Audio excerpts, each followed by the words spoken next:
Propeller. The year is 1992, and Bob Pollard is having a crisis of confidence. Him and his bandmates are in their mid-30s, they have no fan base and don't sell records, and Bob is perpetually in debt from pressing so many records. So he decides to quit, and he comes up with an idea. Let's make one final record, Propeller, which is jokingly titled because this was going to be the one that was going to propel him to stardom. Initially conceived as like a big studio arena rock record, the band actually went to two professional studios to record, but in typical GBV fashion, Bob kept writing and adding songs, and so Tobin Sprout, who had played on many of the earlier records but was now a full-fledged member of the band, he owned a 4-track cassette recorder and he knew how to record at home. So they started doing that, and there are several tracks on this album that were recorded in 4-track, which is a style that would become very important to them over the next couple years. The record opens with the anthemic Over the Neptune Mesh Gear Fox. At 5 minutes 41 seconds, it's one of the longest songs GBV's put on a record. It opens with the sound of a band tuning up on stage, and the audience is chanting GBV, GBV, which in truth was entirely fake. The chant was done by the band in the studio because at this point in their career, not only was Guided by Voices virtually unknown to anyone outside of their immediate friends and family, but the band actually hadn't played live in about 5 years. This was really just all about indulging Bob's arena rock fantasies.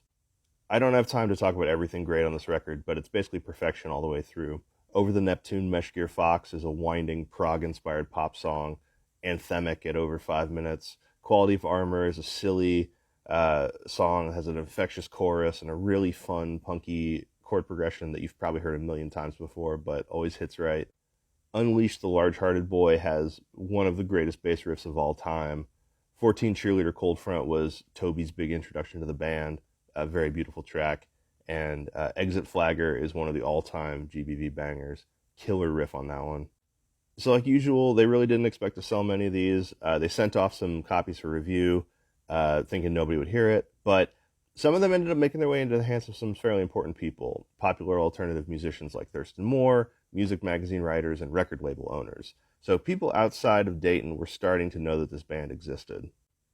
Also of note, the original copies go for crazy money because the band didn't have money to print proper record sleeves at the time, so they just got blank ones and decorated themselves. So each one is entirely unique, and some of them are very weird. Like this one just has the packaging from an empty six-pack glued to it because that's what they were drinking when they made them. And that's it. Propeller, the big send-off. They release the record, and Guided by Voices breaks up. But wait, what are all these other records?